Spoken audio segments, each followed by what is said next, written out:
Oh, hello there, you caught me in the middle of my recovery. Please pardon the bandages and what do humans call it, the thousand-yard stare, that's the phrase. Yes, quite apt. My name is Greg Torlon, senior war historian for the Galactic Confederation and survivor of what we now call the 5-hour catastrophe, or as you humans might say, the day Earth showed up and made everyone else look like complete idiots. You want to know what happened? Of course you do. Everyone wants to know. The stories become something of a legend now, hasn't it? How did those pink fleshy beds with their laughably primitive technology and a 200-year galactic war in less time than it takes most species to eat dinner, well, pull up a gravity cushion? I've got synthetic liver juice, our version of what you call alcohol, and enough trauma to keep us both entertained for hours. The war gods, where to begin? The hegemony of 12 suns had been pushing against Confederation space for 2 centuries to 100 years. Let that sink in.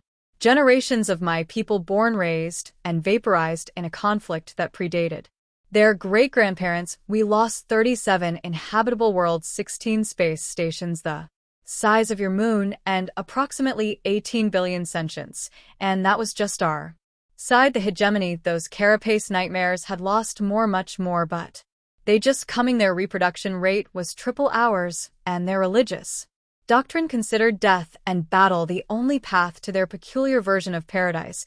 So essentially we were fighting an enemy that wanted to die fighting us. Perfect, right? Our strategic computers calculated a 98.7% probability of total Confederation collapse within 50 states standard years. Our High Council was, and I say this with all due diplomatic respect, losing their collective excrement. But, Jerry, you might ask, why didn't you just negotiate peace? Ever tried negotiating with a species that believes your existence is a cosmic error that must be corrected? A species that communicates primarily through pheromones and ritualized disembowelment. The Cultural Exchange Summit of 2387 ended with 3 of our ambassadors returning home in specimen jars. Parts of 3 ambassadors, I should clarify. So there we were, exhausted, outgunned, and watching our civilization's countdown clock tick relentlessly toward zero. The high commanders would huddle in their secure bunkers on New Cambridge, talking in hushed tones about a small blue-green planet in an unremarkable solar system. It's a planet that our long-range observers had been monitoring with increasing interest. Earth, your people, had been detected. Of course, we've been watching since your first primitive radio signals leaked into space. We observed your world wars, your Cold Wars, your technological leaps, your peculiar obsession with recording felines doing ridiculous things. The Confederation had a strict non-interference policy with pre-FTL civilizations, though in retrospect, I think we were mainly just afraid of you. The humans are too volatile, Admiral Locks would say, her eye stalks quivering with concerned emphasis. Too unpredictable, too creative in their violence. But as our situation grew more desperate, those same qualities began to look less like liabilities and more like, well, our last possible hope. What none of us anticipated was just how spectacularly that hope would be fulfilled, or how much we'd come to regret not approaching you sooner.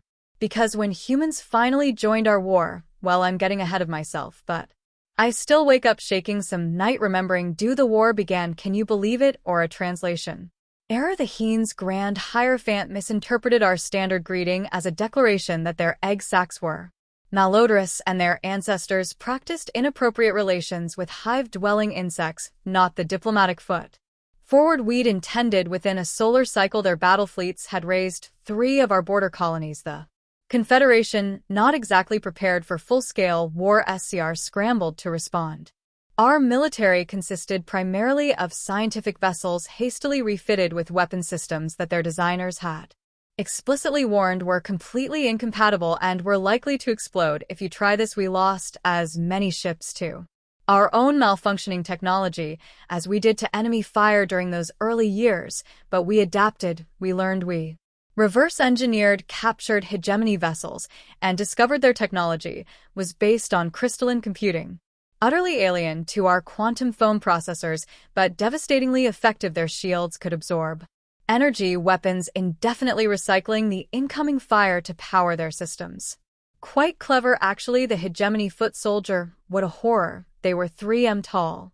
with chitinous exoskeletons that could withstand vacuum exposure for primary arms equipped with natural serrated edges that could cut through standard hull plating, plus 2 smaller manipulator limbs for fine motor control.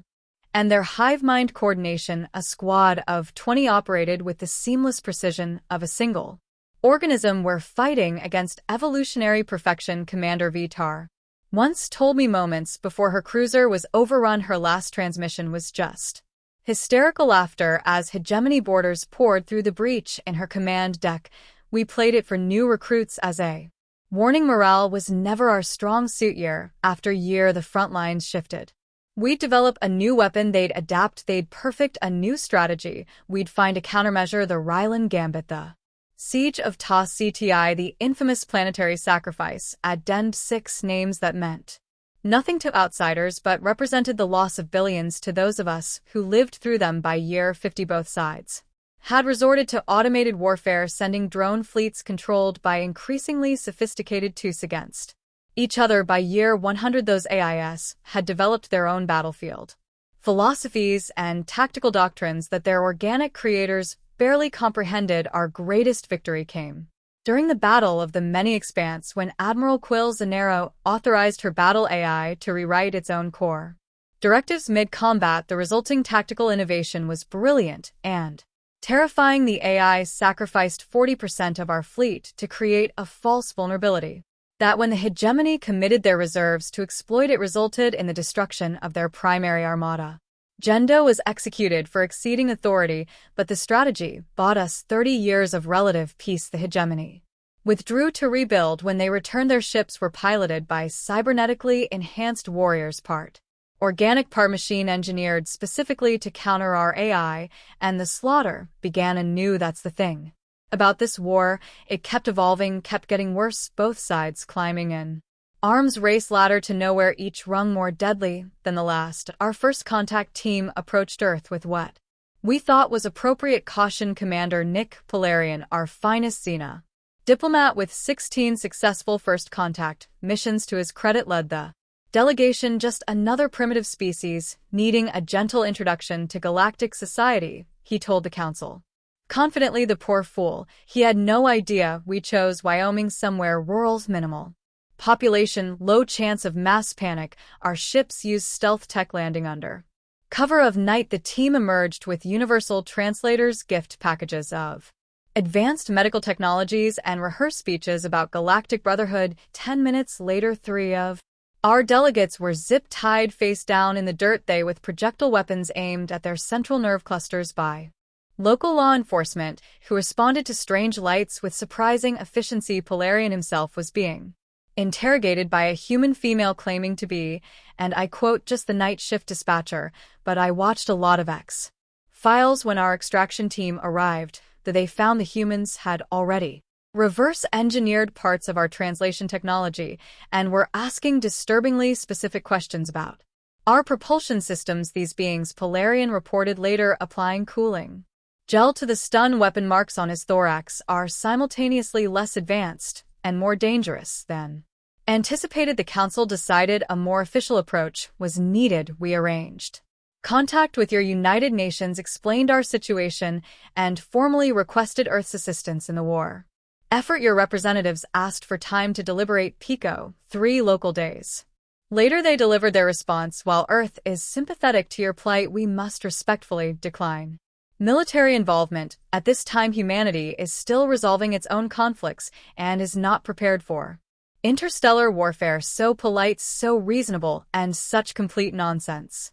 Our intelligence units had intercepted enough of your communications to know that humans were fascinated by the idea of alien contact. Your entertainment media was filled with scenarios about interstellar conflict. Your military leaders were practically salivating at the thought of accessing our technology. The real reason for refusal came from a closed session we managed to monitor. If these 2 galactic powers have fought each other to a stalemate for centuries, that either they're both incredibly inept or unimaginably powerful. Either way, we'd be fools to jump into their fight without understanding the full strategic situation. We were simultaneously insulted and impressed. Your leaders had immediately grasped what had taken us decades to learn, that this war had no Winners only survivors. Over the next few years we made for more formal approaches each time Earth found new diplomatic ways to say no thanks until everything changed. The hegemony shouldn't have attacked that science vessel. That was their fatal mistake. One simple stupid tactical error that changed everything. The Emmy's mission, your first manned expedition to Mars' outer moon Deimos, was just reaching its destination when it happened. 7 humans embarking on what they considered a historic journey, unaware they were about to become entangled in a galactic war. The hegemony scout ship detected the Artemis craft and operating understanding orders to eliminate all potential Confederation surveillance. That opened fire, without proper identification protocols, without warning, without honor. Sorry, even now the memory boils. My circulatory fluids. Your primitive vessel stood no chance against hegemony weapons. It was vaporized instantly along with all 7 crew members, Commander Elena Rodriguez, Flight Engineer Malik Patterson, at Medical Officer Jun Takahashi, all gone in a flash of light that your Earth observatories recorded with horrifying clarity. The hegemony ship, following typical hit and run doctrine, immediately jumped to hyperspace. Mission report already transmitting to its battle group. Just another routine elimination of a potential threat. How could they have known these were humans they had just killed? Your planet's reaction was unexpected. We had anticipated outrage, certainly, perhaps a formal declaration of alliance with the Confederation. What we didn't expect was the utter chilling silence and no public statements from your governments, no emergency United Nations sessions, no military posturing. Nothing for 3 full days. Earth went about its business as if nothing had happened. The Confederation Council was baffled. Had humans simply accepted this atrocity? Were they too afraid to respond? On the 4th day, a single transmission was broadcast on all frequencies directed toward the nearest known hegemony outpost. Its simplicity was haunting. You have taken 7 of ours. We are coming. That's it. No elaborate threats, no demands for reparations, just 6 words that somehow carried more menace than any diplomatic ultimatum I ever encountered. Within hours, your planet erupted with activity. Military reserves were mobilized worldwide. Space launch facilities operated around the clock, and most curiously, thousands of civilian contractors, private companies with no previous military affiliation, began converting their operations toward what could only be described as war production. The Confederation received a term message from your United Nations. The previous offer of alliance is now accepted. Please provide technical specifications for compatible weapon systems and exact coordinates of hegemony command centers. Human forces will be ready to deploy in 72 hours. 72 hours after 2 centuries of conflict, we had never managed to coordinate a multi-stem response in less than 60 days. We knew then that something unprecedented was coming. We just had no idea how unprecedented. The human fleet arrived at the Confederation rallying point exactly 72 hours later as promised. And when I say fleet, I must clarify, it wasn't what we expected. We had anticipated perhaps a dozen hastily armed vessels crewed by determined but ultimately doomed humans seeking vengeance. What emerged from your system's jump point was, well, I still struggle to describe it adequately. Over 3,000 ships of wildly varying designs, some clearly repurposed civilian craft with weapons bolted onto their hulls, others purpose-built military vessels that somehow incorporated both your primitive technology and elements of our own designs that we'd shared mere days before. The sheer improvisation was staggering. What in the 7 moons of Exabar am I looking at? Admiral THCX muttered as the human armada continued to pour through the jump point. Or those modified oil tankers, they were indeed your species had apparently taken oceanic vessels, boats that traveled on water for void's sake, reinforced their structures, fitted them with space faring engines, and converted them into troop carriers. It was simultaneously the most ridiculous and most impressive feat of rapid militarization I'd ever witnessed. The Central Command ship, if you could call that hulking asymmetrical monstrosity a ship, hailed our flagship. On screen appeared a human female with close-cropped gray hair and eyes that reminded me uncomfortably of a Nord-Ian hunting predator. General Morgan Way, United Earth Defense Force, she stated without preamble. We've reviewed your tactical data. Your current strategy is flawed. Admiral KX's color sacks flushed deep purple with indignation. Now see. Here, he began, you've been fighting a war of attrition against an enemy with superior numbers for 2 centuries. We interrupted, that ends today. We're not here to help you continue this stalemate. We're here to win. The human transmitted a tactical plan that our war computers immediately flagged as catastrophically high risk, with an estimated 89.3% chance of total force destruction. This is madness. Suex sputtered, his gill flaps oscillating with stress. You can't seriously propose a direct assault on the hegemony's central command nexus. Their defensive grid has repelled our most sophisticated attacks for decades. General Wei's expression didn't change. With respect, Adder, you've been thinking like the Confederation. We think like humans. And before Suex could respond, the human fleet began to move, reconfiguring into attack formations that made absolutely no tactical sense. According to any military doctrine I'd ever studied, they're ignoring standard protective formations. Our tactical officer whispered in horror. Their largest, most valuable assets are positioned at the front of their approach vector. They're going to be annihilated, C said, watching the human fleet accelerate toward hegemony space. All those ships, all those lives wasted. That's when we received another transmission, not from General Wei, but from a different human vessel that had remained behind. This is Dr. Oliver Chandrasekhar of the Scientific Division, announced a dark-skinned human with silver-rimmed visual aids perched on his face. While our main force engages, we require access to your central computing network and complete technical specifications of all hegemony communication protocols you've cataloged. For what purpose? CX demanded. The human had the audacity to smile. General Wei is providing the distraction, we're providing the solution. And just like that, our command center was swarming with human scientists and what they called hackers, beings who moved their fingers across primitive input devices with bewildering speed while consuming alarming amounts of a stimulant beverage they called and coffee. They disregarded our security measures, ignored established scientific protocols and proceeded to reconfigure our systems in ways that violated at least 37 Confederation computing regulations. You can't integrate those algorithms. The system architectures are fundamentally incompatible. Our chief systems operator, watch me, replied a human female named Reena Patel. Without looking up from her device, her fingers never stopped moving. Meanwhile, on our tactical display, we watched in growing disbelief as the human fleet engaged the hegemony forward defenses using tactics that could only be described as deliberately suicidal. Except they weren't dying somehow impossibly, they were advancing. What are they doing? Suex kept asking, his voice rising in pitch with each repetition. How are they doing this? None of us had an answer. We could only watch as humans rewrote the rules of warfare before our eyes. Hour 1, the decoy and the hack. Let me be perfectly clear. When I say humans won the war in 5 hours, I'm not employing hyperbole or engaging in historical revision. I'm stating a chronological fact that I personally witnessed. Much to my continuing disbelief, the human fleet's frontal assault on the hegemony defensive line was, by any rational analysis, doomed to failure. Their ships were outgunned, outmaneuvered, and horrifically vulnerable to the humans' crystalline beam weapons. By all rights, we should have been witnessing a massacre. Instead, we watched as the humans took the hits.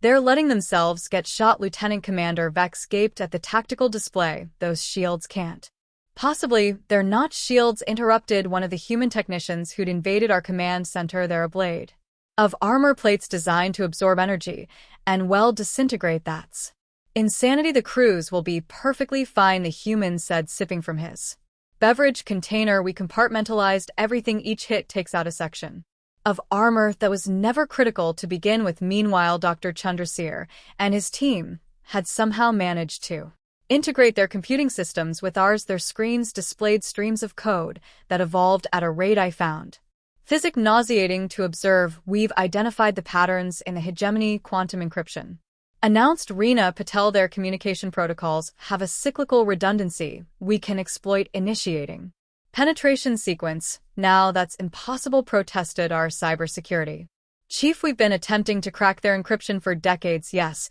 but you've been thinking logically, Reena replied with a grin that displayed far too many teeth. We thought laterally. The Weaknesses were in the pattern overlaps you dismissed as statistical anomalies. The Trojan horse general ways. Fleet had impossibly punched through the first line of hegemony defenses. The cost was staggering. Nearly 300 human vessels had been reduced to drifting debris, yet the remainder pressed forward with undiminished determination, now engaging the second defensive sphere around the hegemony command nexus. The Gmeni is deploying their hive mind coordination to anticipate our attack vectors, reported our tactical officer. The humans are going to be outmaneuvered at every turn. As if in response to this prediction, the human fleet suddenly executed a maneuver so bizarre that our tactical systems initially registered it as a mass system failure. The smaller vessels abruptly scattered in seemingly random directions while the larger ships deliberately exposed their most vulnerable sections to enemy fire. What in the name of the cosmic void are they doing? Admiral Cax bellowed, creating confusion, replied a human military advisor who'd introduced himself as Colonel Jackson. Your tactical simulations can't make sense of it because there is no sense to it. Neither can the hegemony's battle computers, but they'll be destroyed. Some will, the colonel acknowledged with a disturbing lack of concern. That's war back in our command center, Rena's team shouted in triumph, wherein we've penetrated their primary communication network. How is that possible? I asked, genuinely bewildered. We created a feedback loop in their signal processing centers, she explained rapidly. Their systems registered it as data corruption and automatically rerouted through tertiary channels, which is exactly what we wanted. Now we're injecting our package directly into their command protocols. What package? Admiral CX demanded. Dr. Chandrakar adjusted his visual aids. It's a modified version of what we call a computer virus, specifically designed to affect crystalline computing architecture. You created a digital pathogen that can infect crystalline computers in 3 days. I couldn't keep the disbelief from my voice. The human had the audacity to shrug. We had a head start. Quantum computing research on Earth had already been exploring crystalline matrices as an alternative to silicon. We just weaponized our research failures. Hour 3. The sacrifice play. The Hegemons' third defensive sphere consisted of their elite warships, the nightmarish dread claws that had haunted Confederation tactical officers' sleep cycles for generations. Each was the size of a small moon, bristling with weapons that could reduce planets to molten slag. General Wei's fleet should have retreated. Any sane commander would have recognized the futility of engaging such overwhelming firepower. Instead, the remaining human vessels accelerated. They've gone completely mad, whispered Commander THXS, watching the tactical display with all 3 of his eyes widened to their physiological maximum. What happened next? To F's easy explanation. The human vessels executed what they later called the kamikaze gambit. Dozens of their ships, crude vessels, not drones, deliberately collided with the hegemony dread claws at relativistic speeds. The resulting explosions tore holes in space time itself. Did they just sacrifice their own people? Admiral Kell asked, his voice barely audible. No, Colonel Jackson corrected. Those ships were piloted by volunteers who'd been terminally ill on Earth. They called themselves the Last Strike Battalion. Each one chose this mission specifically. The breach points created by these suicidal attacks allowed the remaining human fleet to bypass the third defensive sphere entirely, bringing them within striking distance of the hegemony command nexus. Meanwhile, in our command center, the human technicians were celebrating yet another breakthrough. The virus is propagating through their network. Rena announced it's affecting their navigation systems first as designed. Their fleet coordination is starting to break down. On our displays, we could see it happening. The previously synchronized movements of hegemony vessels became erratic, their formations disintegrating. A ship after ship lost contact with the hive mind that coordinated their actions. R4, the killbox with the hegemony fleet in disarray. General Wei's remaining ships formed what the humans called a kill box around the command nexus, a massive space station where the Heman's ruling council of hierarchs directed in the war effort. We have the nexus surrounded, General Wei reported via transmission, commencing final phase rather than bombarding the station, as any Confederation commander would have done. The humans launched thousands of small craft barely larger than escape pods toward the station. Boarding parties, Admiral Cax asked incredulously. Against hegemony warriors in close quarters. That's suicide. Marines, corrected Colonel Jackson, and they're not fighting the hegemony hand to hand, they're delivering packages. These packages turned out to be what humans called EMP devices, weapons, designed to emit electromagnetic pulses that disabled electronic systems modified to affect crystalline technology. They systematically shut down section after section of the hegemony command nexus at the same time. Dr. Chandrasekhar virus reached the central computing core of the nexus itself. The effect was immediate and devastating throughout hegemony space. Their warships suddenly lost all higher functions, reduced to drifting hulks. Hour 5, the ultimatum, with the hegemony leadership isolated and their fleet incapacity aided. General, we opened a direct communication channel to the Council of Hierarchs. Her message was broadcasted across all frequencies, ensuring that every being in Confederation and Aoni space could hear it. This is General Morganway of Earth. Your war is over. Your fleet is disabled. Your command structure is compromised. You have 1 hour to transmit your unconditional surrender on all channels, or we will be forced to demonstrate what happens when humans decide to fight with our full capacity rather than our restraint. The implied threat hung in the silence that followed. No one who had witnessed the previous 4 hours doubted that these humans, these terrifying, unpredictable beings, were capable of far worse than what they had already shown. 52 minutes later, the hegemony surrendered. 200 years of war ended in 5 hours by a species that until recently hadn't even mastered faster than light travel. As the Confederation erupted in celebration, I found myself standing next to Colonel Jackson, still trying to process what I had witnessed. How I asked simply, "How did you do this?" The human considered me for a moment before answering. "Your Confederation and the hegemony have been fighting a gentleman's war," he said. "Following rules, employing standard tactics, respecting certain boundaries. That's why it lasted 2 centuries. He took a sip from his stimulant beverage. "Humans don't fight wars that way. We fight to end them. That was 3 standard years ago. The galaxy has changed since then. The hegemony exists now as a client state administered jointly by the Confederation and human oversight committees. Their military capacity has been reduced to defensive forces only. Their leadership structure completely reformed. The former hierarchs were not executed as would have been customary under their own laws, but instead subjected to what humans call rehabilitation. I'm still not entirely sure what that entails, but several former hegemony warlords now spend their time creating decorative vegetation arrangements and practicing something called mindfulness meditation. It's deeply unsettling. As for humanity, well, that's the real story. Here the Galactic Confederation expected Earth to claim vast territories as spoils of war, to demand technological transfers beyond their development level, to establish themselves as the new dominant power in our region of space.